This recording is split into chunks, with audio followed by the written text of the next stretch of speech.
Hello everyone, this is Jason from JieDive, and I wanted to share a little bit about my experience diving in Isla del Caño on February 23, 2025 with Costa Rica Dive and Surf because I usually like to go ahead and share the videos, over here on YouTube with everyone, but for some reason my the camera I use, which is the Insta360 X4, it didn't stitch some of the videos right.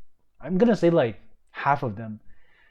Some of them were cut, like the stitching was just cut in half, or some of them had half of the portion stable while the other half was all wobbly. It was pretty dizzying to see that type of footage. So I'd rather go ahead and share, a little bit about the experience here on that day.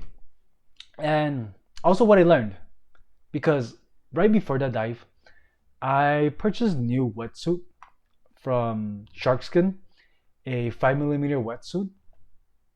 By the way, just so that you know, Isla Caña is located in Costa Rica, where I was born and raised.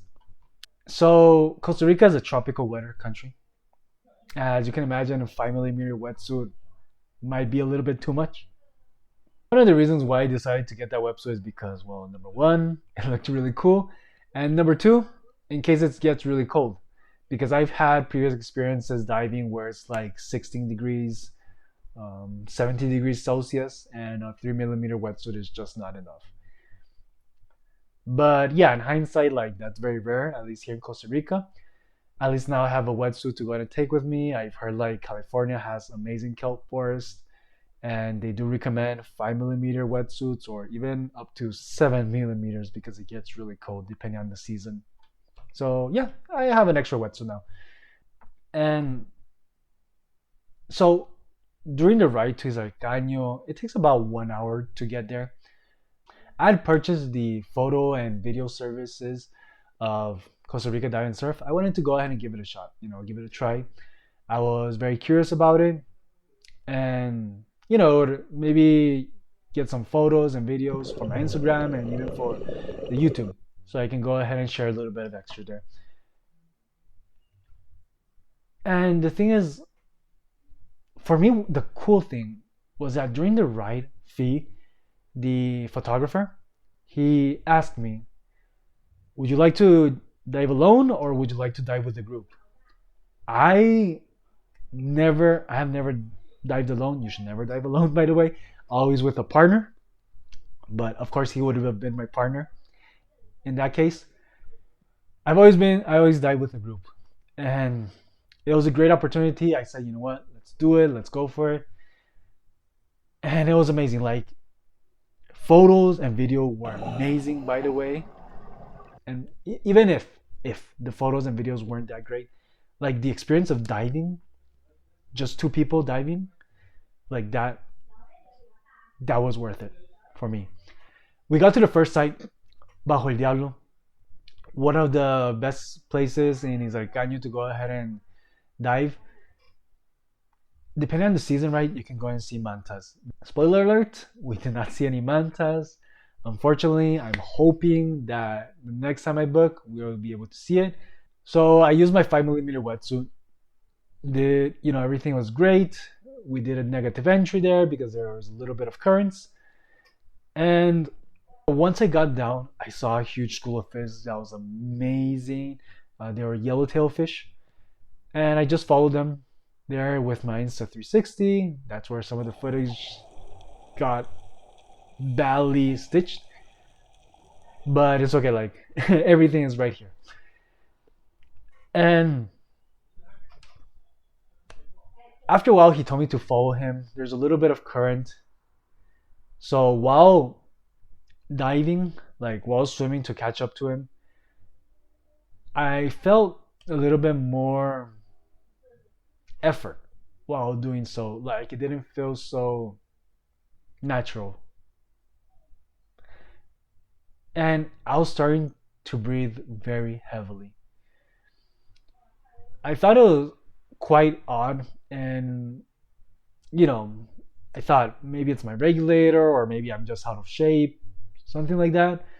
But yeah, and after we got to the place where we had to go, I checked my pressure gauge and I was like at 1500 psi with just 15 minutes, 20 minutes into the dive. Like that's a crazy air consumption for me. And after a while, like once I got to the 1,000, I was like, "Hey man, Fee, I got 1,000 left." And he was like, "What?" And I'm like, "Yeah." So he's like, "Okay, calm down." And I'm like, "Okay, yeah." I did try, beforehand, breathe slower and all, but it was it didn't feel that easy. Like I had to make an effort. He took me to a place with a lot of white tip sharks, and yeah, we took some photos, we took some videos.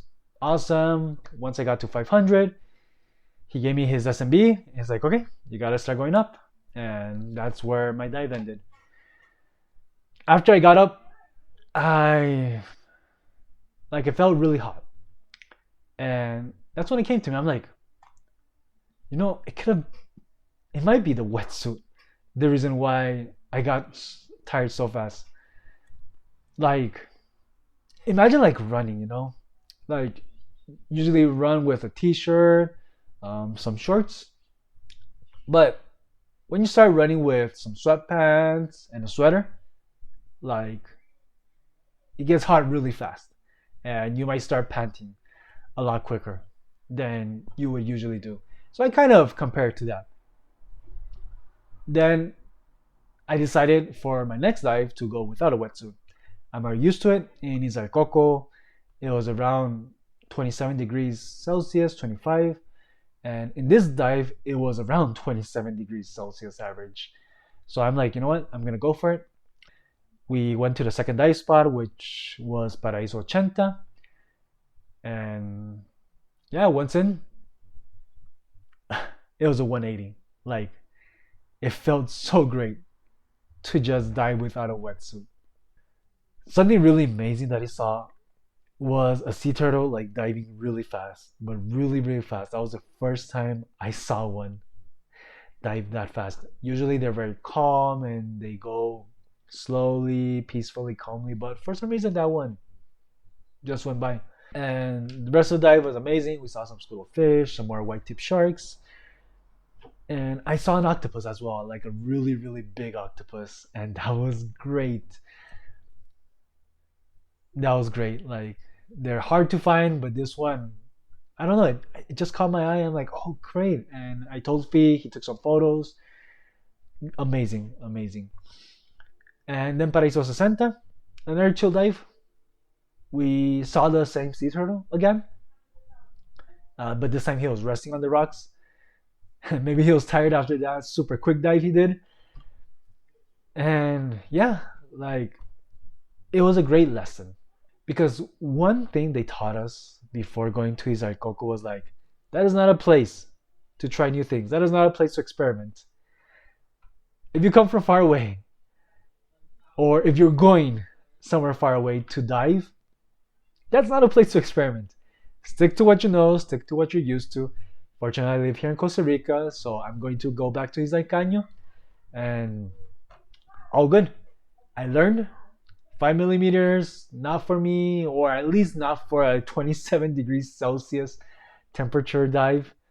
So yeah, I wanted to share this with all of you, and I wish you all JieDives.